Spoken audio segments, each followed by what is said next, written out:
Ladies and gentlemen, Mary Jane, and again, we're going to be at a little bit of a boring stage this week. She looks pretty darn slick in the front, being primered. The only thing is, we got to fix the back. Back is, I call it the little 3D printed nibs that hold the supports. They look kind of pitted on there, so we're just going in and sanding, which, and I'll briefly talk about. We all use needle files. I have different cheap brand, expensive brand, you name it.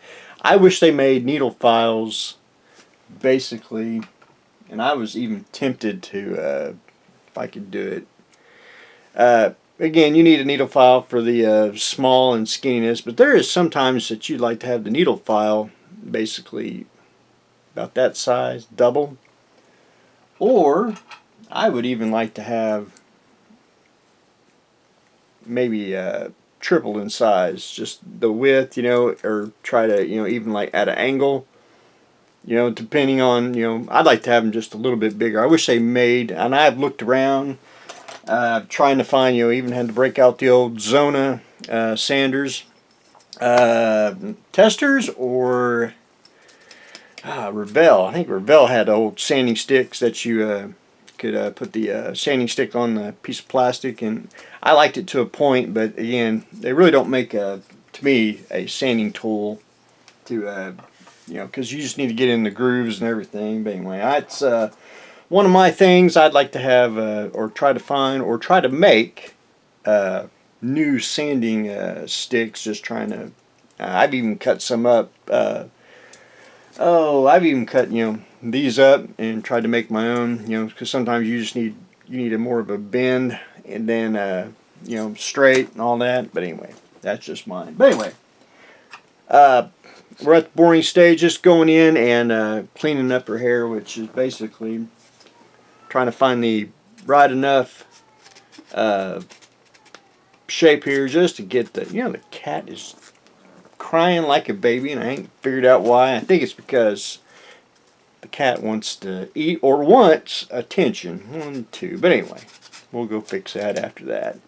So just going in and trying to clean up her hair.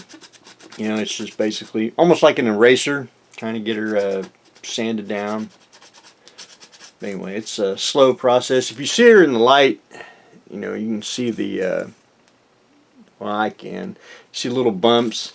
But when you get her down flat, you really can't see it. It's just one of those but you're trying to sand and trying not to like take out all the detail of her hair.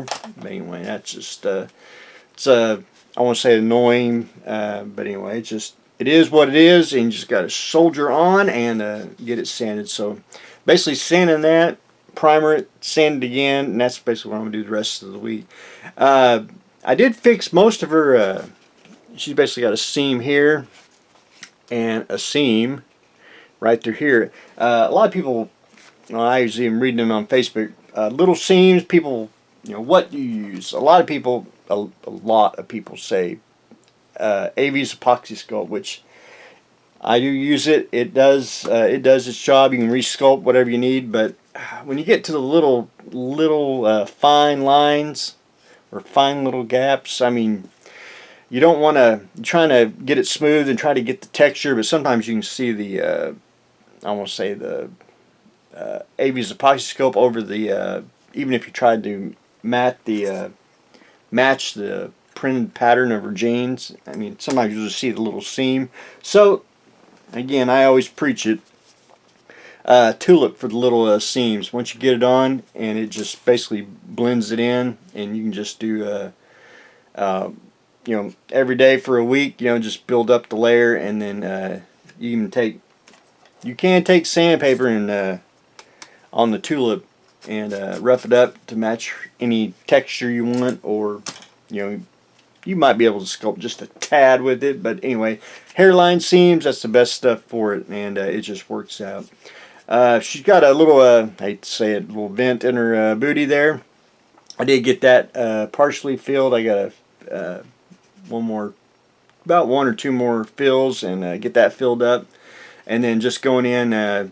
She fits really good, but there's a little seam right here that's just needs just a little bit of tulip. Again, you know, instead of using epoxy sculpt, you know, you can take tulip, put it in there, and wet finger, or you know, even your tool, and get the seam, make it seamless, and that's what we want. But anyway, that's where I am on Mary Jane, and I hope to get her sanded down this week, and hopefully get her. It looks like she just got goosebumps on her arms. That's just what it looks like. But anyway, get that sanded, and then hopefully paint will take care of basically as a filler. Get her ready for painting, hopefully, in about a week. Y'all ain't supposed to see that. She does have bound there. There we go. She sits. But anyway, that's what I got going on today, so stay tuned for next exciting episode.